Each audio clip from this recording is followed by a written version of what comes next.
Hello everyone, myself Satish Kalra welcomes all of you in my channel Ultimate Science by Satish Kalra. And dear students, today we'll discuss two important topics of chapter biomolecule. First is vitamins and second one is enzymes. So पहला topic start करते हैं vitamins के बारे में।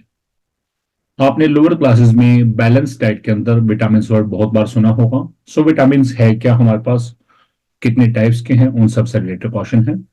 सो vitamins है क्या? A group of biomolecules other than carbohydrate, proteins, and fats, which are required in small amounts for the normal metabolic processes. It means हमारे body के अंदर बहुत से रिएक्शंस होते हैं लिविंग ऑर्गेनिजम्स में, ठीक है।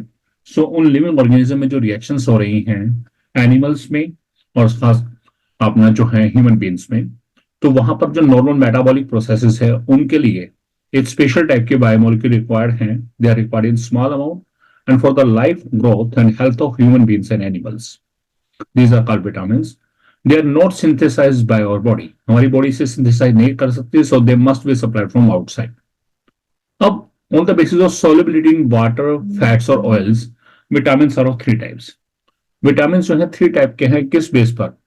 वाटर में solubility के बेस पर, फैट्स एंड ऑयल में solubility के बेस पर। तो सबसे पहली कैटेगरी है water soluble vitamins. Names indicate have water soluble mean which are soluble in water. So those vitamins which are soluble in water and insoluble in fats and oils. जो water में तो soluble है लेकिन fats and oil में क्या है, insoluble है, they are called the water soluble vitamins. इसके अंदर हमारे पास दो कैटेगरी आएंगी, एक है विटामिन बी कॉम्प्लेक्स, दूसरा है vitamin C. B complex mean इसमें फर्दर 4-5 टाइप के विटामिन होंगे, B1, B2, B6, B12 etcetera. So vitamin B complex and vitamin C, These vitamins must be supplied regularly in our diet. ये vitamin जो water soluble vitamin हैं, इन्हें daily ही हमें अपनी diet पे लेना पड़ता है। रीजन क्या है? Because they get excreted from the body in urine. ये यूरिन के थ्रू हमारी बॉडी से बाहर चले जाते हैं, इसलिए इनको तो डेली इनटेक होना चाहिए हमारी डाइट में। सेकेंड कैटेगरी है fat soluble vitamin. Those vitamin which are soluble in fats and oils and insoluble in water. कुछ ऐसे विटामिन है जो फैट्स में सोल्युबल हैं लेकिन वाटर में क्या है, इनसोल्युबल हैं, फैट्स एंड ऑयल में सोल्युबल हैं। These are called the fat soluble vitamins. इसके 4 एग्जांपल हैं, vitamin A, vitamin D, vitamin E and vitamin K. एक स्पेशल टाइप का विटामिन है जो लोअर क्लासेस में आपने नहीं पढ़ा, that is neither soluble in fat and oil nor in water, ठीक है, जो ना तो वाटर में सोल्युबल है ना ही फैट एंड ऑयल में। सो उसका एग्जांपल क्या है, vitamin H. Vitamin H is example of this category. This vitamin is neither soluble in fat nor in water. अब मैं एक टेबल कराने जा रहा हूं, some important vitamins, their characteristics, source and deficiency diseases. अब यहां टेबुलर फॉर्म में मैं बताऊंगा हर विटामिन के बारे में, उसकी क्या क्या करेक्टरिस्टिक्स हैं, क्या क्या उसके सोर्सेज है यदि हमें विटामिन चाहिए तो, ठीक है। And next is the deficiency diseases. यदि बाई चांस वो विटामिन हमारी डाइट में नहीं है तो उसकी डेफिशिएंसी से कौन कौन सी डिसीज हो सकती है। तो सबसे पहला विटामिन है vitamin A. This is called the retinol, ठीक है। Names indicator retinol means retina. So this vitamin is related with the eyes. Characteristics क्या है आप जानते हैं, ये तो मेन कैरेक्टरिस्टिक्स है ही है, ठीक है। जो अभी आपने पढ़ा फैट सोल्युबल है या ऑयल सोल्युबल है या वाटर सोल्युबल है, तो आप जानते हैं विटामिन ए किस कैटेगरी में था, फैट सोल्युबल में। तो this is soluble in fat and oil, insoluble in water and it is stable to heat. गर्म करने पर डिसोसिएट नहीं होता। इसके सोर्सेज क्या हैं, milk, butter, egg, fish, fish oil, carrots, main source carrot है, टमाटोज, राइप मैंगोज। आप जानते हैं यदि किसी पर्सन को भी या बच्चों को आइज की यदि हम प्रॉब्लम होती है तो डॉक्टर ने कहते हैं कि गाजर वगैरह खानी चाहिए, तो ये इसका मेन सोर्स है। डेफिशिएंसी डिसीज, यदि विटामिन ए डाइट में नहीं होगा तो क्या हो सकता है, नाइट ब्लाइंडनेस, जिसमें शाम के समय या रात के समय में दिखना कम हो जाता है या अंधापन भी आ जाता है। नेक्स्ट डिसीज है xerosis. Xerosis mean drying of skin, skin dry हो जाएगी। नेक्स्ट इज द जीरोथैलेमिया, ये डिसीज याद करनी है। This is the hardening of cornea of eyes. तो इसमें आइज का जो कॉर्निया है वो हार्ड हो जाता है। नेक्स्ट विटामिन है vitamin B1। This is also called thiamine. ये नाम याद रखने हैं कि किसको क्या बोलना है। दिस इज कैरेक्टरिस्टिक क्या है, soluble in water, insoluble in fat and oil and it is destroyed by heat. Heat से डिस्ट्रॉय हो जाएगा। अब सोर्सेज क्या है विटामिन B1 के, pulses, nuts, cereals, rice bran, this is the main source, rice bran. जब हम जीरी है, जीरी को अपना पिसवाने के लिए, चावल वगैरह निकलवाने के लिए जाते हैं, तो उसका जो छिलका उतरता है, that is called the rice bran. yeast, egg, yolk, milk, green vegetables and fruits. These are the sources of vitamin B1. अब डिसीज कौन सी है? That is the berry berry. Berry berry means इसमें क्या होगा? Paralysis of legs and general weakness, कमजोरी आ जाती है, एंड लॉस ऑफ एपेटाइट, भूख लगनी बंद हो जाती है। नेक्स्ट है vitamin B2। This is also called riboflavin. ठीक है, साइंटिफिक नेम ही याद होने चाहिए। Soluble in water, insoluble in fats and oil. It is sensitive to light, light के प्रति सेंसिटिव है, यानी कि लाइट में क्या होगा, ये डिसोसिएट हो जाएगा, but it is stable to heat. अब सोर्सेज क्या हैं? Milk, yeast, green vegetables, meat, liver, kidney etcetera. अब डेफिशिएंसी डिसीज क्या होगा? रिटार्डेशन ऑफ ग्रोथ, हाइट रुक जाती है, ग्रोथ रुक जाती है। इन्फ्लामेशन ऑफ टंग, जीभ के ऊपर छाले पड़ जाते हैं। डर्मेटाइटिस एंड चिलोसिस, चिलोसिस क्या है? Cracking of lips and corners of mouth. आपने देखा है कई बार क्या है, हमारे लिप्स के साइडों में क्रैक्स आ जाते हैं, या है कहीं कॉर्नर से लिप्स फट जाते हैं, तो वो किसकी कमी से है? Vitamin B2। नेक्स्ट है vitamin B6। It is a mixture of 3 substances, pyridoxine, pyridoxal and पायरिडोक्सामिन।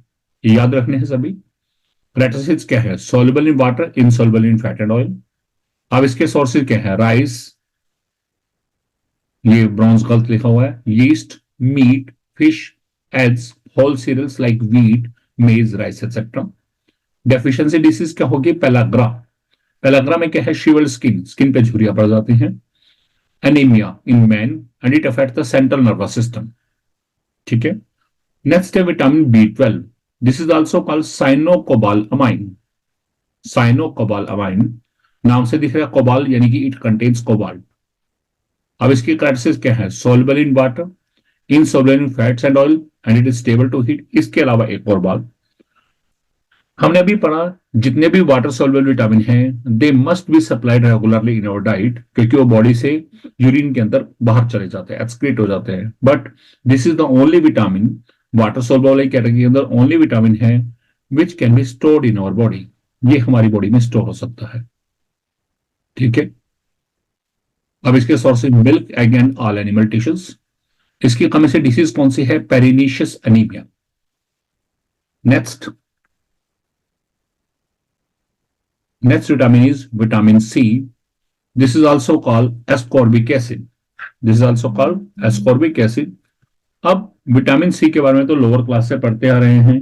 It is soluble in water, insoluble in fats and oil, and it is destroyed by the cooking or prolonged exposure to air. यदि air में इसे open छोड़ दें, ठीक है, तो वहां भी विटामिन सी अपने आप से खत्म हो जाता है। कहां से अवेलेबल होता है? सोर्सेज क्या हैं? सिट्रस फ्रूट्स, जितने भी खट्टे फल हैं, सच एज ऑरेंज है, लेमन्स हैं, ग्रेप्स हैं, फ्रूट है, लाइम है, आंवला है, कैबेज है, गुआवाज है, इन सब के अंदर क्या है? विटामिन सी है। इसे 2 डिसीज है, one is the scurvy, second क्या है? पायोरिया। स्कर्वी में क्या होगा? ब्लीडिंग ऑफ गम्स, मसूड़ों से खून आता है, एंड पायोरिया में क्या है? Loosening of teeth. ठीक है, टीथ जो है, दांत हिलना शुरू हो जाते हैं बच्चों में। नेक्स्ट है vitamin D. This is also called the Ergo calciferol. क्या बोलते हैं? Ergo calciferol. तो कैल्सी ने इंडिकेट किया कैल्शियम, और कैल्शियम किससे रिलेटेड है? बोन्स, यानी कि बोन्स से रिलेटेड है। कैरेक्टरिस्टिक्स क्या है? It is soluble in fats and oils, insoluble in water, it is stable to heat and resistant to oxidation. Oxidation आसानी से नहीं होता। कहां मिलता है? एग्स में, फिश में, लीवर में, ऑयल्स में, मीट में, एंड सनलाइट। सनलाइट क्या है? This is the very important source of vitamin D.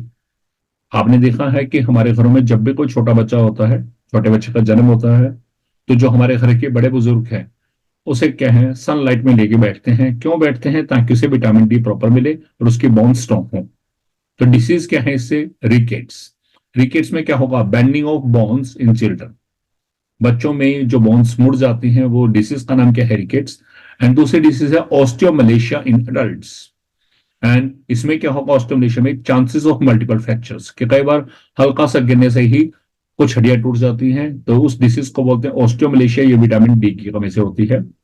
Next है vitamin E. It is a mixture of 4 vitamin, alpha, beta, gamma and delta tocopherols. और tocopherols mainly क्या है हमारे पास? ये विटामिन की कैटेगरी है स्पेशली। ठीक है, तो ये इसकी कैरेक्टरिस्टिक क्या है? It is soluble in fats and oils, insoluble in water, stable to heat, light and oxidation. ना हीट का कोई असर ज्यादा है, ना लाइट का ही, ना ही ऑक्सीडेशन का। किसमें मिलेगा? Eggs, milk, fish, germ oil, cotton seed oil, peanut oil etcetera. यानी कि मेनली जितनी भी टाइप के ऑयल्स है लगभग उनमें विटामिन ई मिलता है। एंड डिसीज क्या है? स्टेरिलिटी इन मेल्स, मेल्स में स्टेरिलिटी आ जाती है, यानी कि रिप्रोडक्टिव पावर कम हो जाती है। ठीक है। नेक्स्ट है विटामिन के, this is also called the phylloquinone.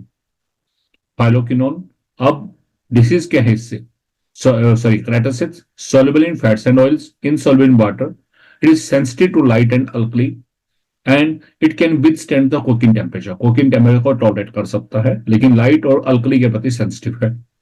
कहाँ मिलता है? Green leafy vegetables like cabbage, spinach, carrot tops etcetera, उनमें मिलता है। एंड इट्स, अब इसमें कैबेज मेन सोर्स है विटामिन के का। Its deficiency leads to delay in blood clotting. Normally जब भी चोट लगती है तो ब्लड क्लॉट बन जाता है हार्डली 1 और 2 मिनट्स के अंदर। लेकिन यदि विटामिन के की डेफिशिएंसी होगी तो उस ब्लड क्लॉट होने में टाइम ज्यादा लगेगा, यानी कि ब्लड कॉन्टिन्यूसली फ्लो होता रहेगा। And this condition is also called haemorrhage, haemorrhage. ठीक है। So this is vitamin K.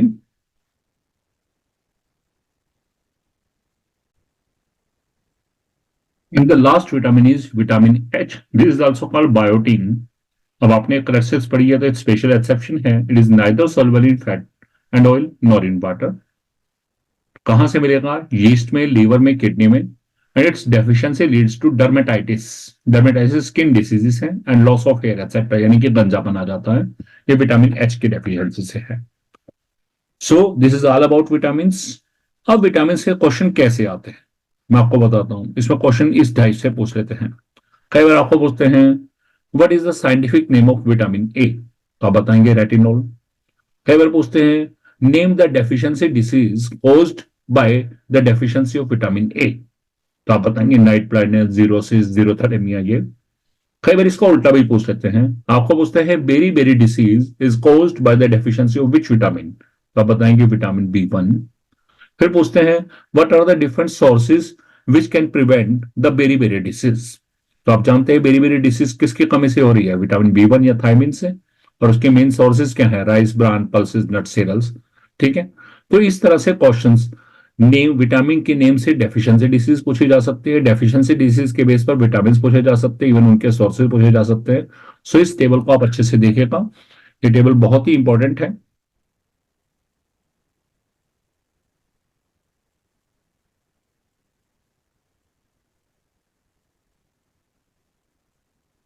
And this is all about vitamins.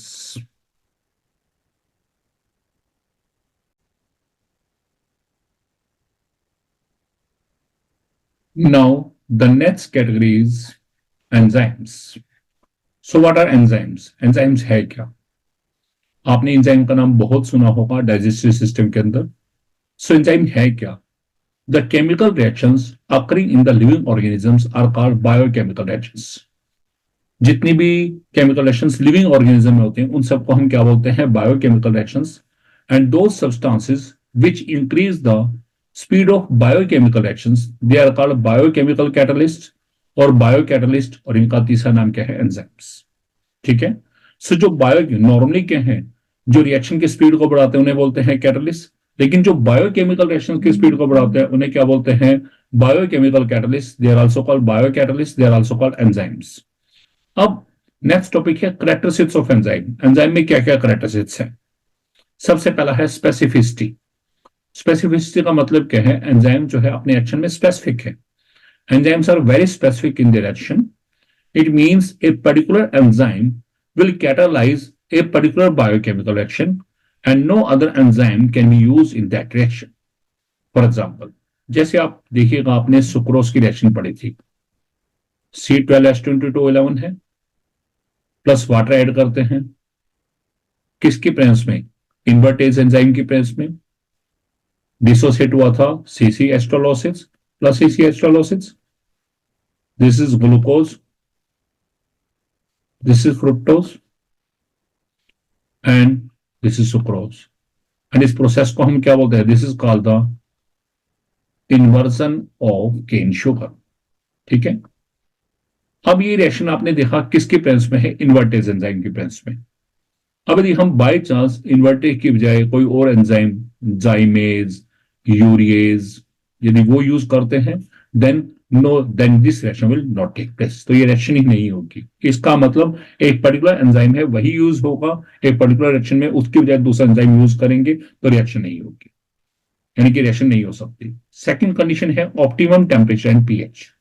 अब एंजाइम्स नॉर्मली कहाँ यूज कर रहे हैं, हम जानते हैं कहां पर, ह्यूमन बींग्स के अंदर।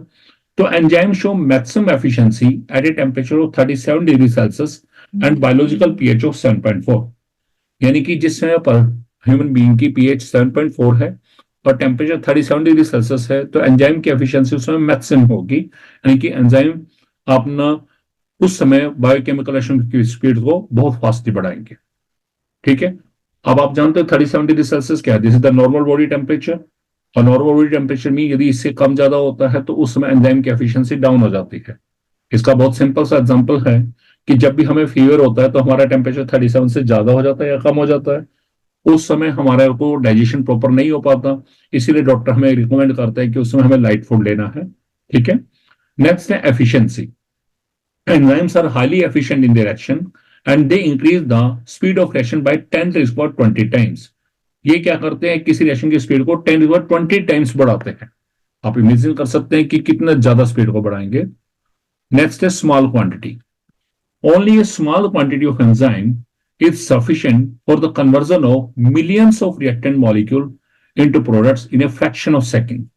आप इमेजिन भी नहीं कर सकते कि एंजाइम जो है, हम ये कहें 0.1 ग्राम से भी यदि कम एंजाइम होगा, वो भी कहें रिएक्शन की स्पीड को इतना ज्यादा बढ़ा देगा कि मिलियंस ऑफ रिएक्टेंट मॉलिक्यूल को प्रोडक्ट्स में कन्वर्ट करेगा। कितने सेकंड में, सेकंड से 1 सेकंड से भी कम टाइम में, यानी कि फ्रैक्शन ऑफ सेकंड में। इससे पता चलता है कि एंजाइम कितने ज्यादा एफिशिएंट है। नेक्स्ट है को एंजाइम और प्रमोटर्स। अब क्या होता है को enzyme, there are some substances which increase the efficiency of enzyme whenever they are present along with enzyme. जैसे आपने कैटलिस्ट में प्रमोटर वर्ड पढ़ा है, वैसे ही यहां भी है कोएंजाइम, कि कुछ ऐसे सब्सटेंसेस जब एंजाइम के साथ प्रेजेंट होंगे तो वो एंजाइम की एफिशिएंसी को बढ़ा देंगे। They are called the coenzyme, they are also called promoters. Example क्या है, सोडियम और potassium ions, these are the examples of coenzyme. Next है इनहिबिटर्स एंड पॉइजन्स। अब क्या होते हैं इनहिबिटर, क्या होते हैं poison. There are some substances which decrease the efficiency of enzyme by inhibiting its natural action by blocking its active site। तो कुछ ऐसे सब्सटेंसेस हैं यदि वो एंजाइम के साथ प्रेजेंट है तो एंजाइम की एक्टिव साइट को ब्लॉक कर देंगे, जिससे एंजाइम अपना नेचुरल काम नहीं कर पाएगा, यानी कि बायोकेमिकल रिएक्शन की स्पीड को नहीं बढ़ा पाएगा। इट मींस ये सब्सटेंसेस क्या करेंगे, एंजाइम की एफिशिएंसी को डिक्रीज कर देंगे। अब नेक्स्ट है मैकेनिज्म ऑफ एंजाइम एक्शन। सो ये सभी थी एंजाइम की कैरेक्टरिस्टिक्स, आई थिंक क्लियर है। नेक्स्ट है मैकेनिज्म ऑफ एंजाइम एक्शन। अब एंजाइम अपना काम कैसे करते हैं, जरा देखिएगा। Enzymes perform their action by A special mechanism, this is called lock and key hypothesis. अब क्या होती है लॉक एंड की हाइपोथेसिस, ठीक है, नेम से इंडिकेट हो रहा है एक ताला और एक चाबी। अब कैसे है लॉक एंड की हाइपोथेसिस, ठीक है, एंजाइम के एक्शन को शो करने के लिए। तो सबसे पहले मैं एक एग्जांपल ले रहा हूं किसी भी बायोकेमिकल रिएक्शन का। अब आप जानते हैं नॉर्मली कोई रिएक्शन होती है तो उसमें एरो के लेफ्ट साइड क्या होते हैं, रिएक्टेंट्स, राइट साइड क्या होते हैं, प्रोडक्ट्स, और रिएक्शन किसकी प्रेजेंस में होती है, कैटलिस्ट। सपोज कीजिए हमने सी एज्यूम कर लिया, कैटलिस्ट सी की प्रेजेंस में। अब बायोकेमिकल रिएक्शंस में यहां पर रिएक्टेंट्स के लिए एक स्पेशल वर्ड यूज होता है, वो क्या होता है, सबस्ट्रेट्स। यानी कि in every biochemical reaction substrates will convert into the products in the presence of enzyme। अब यहां कैसे होगा, एंजाइम अपना सबस्ट्रेट को प्रोडक्ट में कैसे कन्वर्ट करेंगे। In this hypothesis enzyme perform their action in 2 steps. अब क्या क्या स्टेप है, पहला है इन स्टेप 1, जिसका नाम क्या है, टाइटल क्या है, formation of enzyme substrate complex. So in step 1, जिसका टाइटल है स्टेप 1, जिसका टाइटल क्या है, formation of enzyme substrate complex. तो एंजाइम सबस्ट्रेट कॉम्प्लेक्स है क्या, जस्ट लाइक कि हमारे पास इंटरमीडिएट की तरह। अब इसमें होगा क्या, पढ़ेंगे। देखिए, the substrate molecule whose shape is complementary to the active site of enzyme will attach on the active site of enzyme by forming some bonds or by van der Waals forces and form enzyme substrate complex. अब कैसे, जरा ध्यान से देखिएगा। कोई भी enzyme है, उसके सरफेस पे कुछ एक्टिव साइट्स है, जस्ट लाइक दिस वन। मान लो ये एक एंजाइम है और जो ये दिख रहा है, these are called it's active sites. ये इसके क्या है, एक्टिव साइट्स हैं, ठीक है। There are some active sites on the surface of enzyme. अब बताते हैं दो substrate molecule whose shape is complementary to the active site of enzyme। जिन सबस्ट्रेट की शेप एंजाइम की एक्टिव साइट के कॉम्प्लीमेंट्री होगी, ये सबस्ट्रेट है, ठीक है, ये एंजाइम है।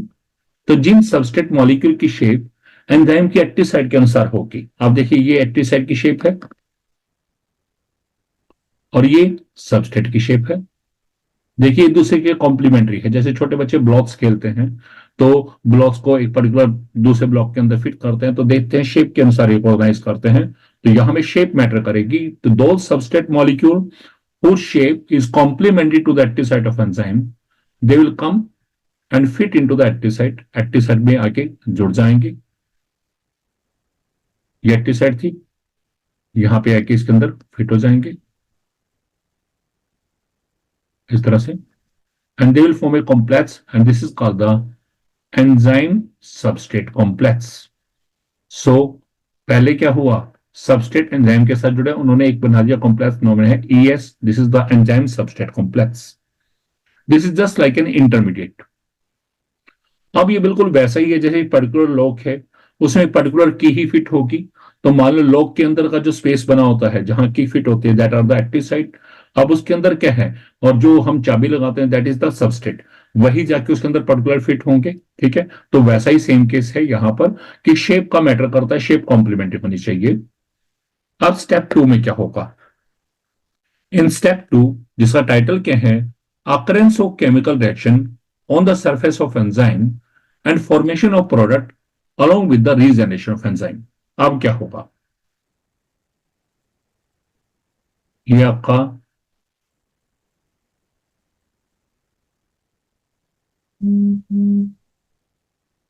इस तरह से, this is the enzyme substrate complex है। अब क्या होगा, the active site of enzyme contain some function group. अब जो एंजाइम की एक्टिव साइट है उसमें क्या होंगे, कुछ फंक्शन ग्रुप होंगे। They will react with the substrate, वो सबस्ट्रेट के साथ रिएक्शन करेंगे and they will convert them into products. और वो फंक्शन ग्रुप क्या करेंगे, इन सबस्ट्रेट को किस में कन्वर्ट कर देंगे, प्रोडक्ट में। ये बन गया। लेकिन ये प्रोडक्ट अभी भी एंजाइम के साथ अटैच रहेगा। Then a complex is form known as the enzyme product complex. शुरुआत में क्या बनेगा, एंजाइम प्रोडक्ट कॉम्प्लेक्स। अब उसके बाद क्या होगा, now we see that the shape of product molecule, P लिखा है जिसमें, this is not complemented to the active site of enzyme. अभी उसके एक्टिव साइट के अनुसार नहीं है। So this product molecule will come out from the active site of enzyme, enzyme के सरफेस से बाहर निकलेगा and enzyme will become free for catalysing another biochemical reaction.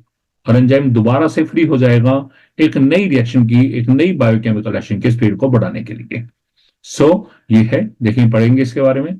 Whenever the substrate molecule attach on the active site of enzyme, site है ये, then they will form enzyme substrate complex। The active site of enzyme contains some function group which react with the substrate molecule and convert substrate molecule into products, and a complex named enzyme product complex is formed। शुरुआत में ये बनेगा। Now the product molecule are not having shape complementary to the active site of enzyme। अब product molecule की shape enzyme के active site के अनुसार नहीं है।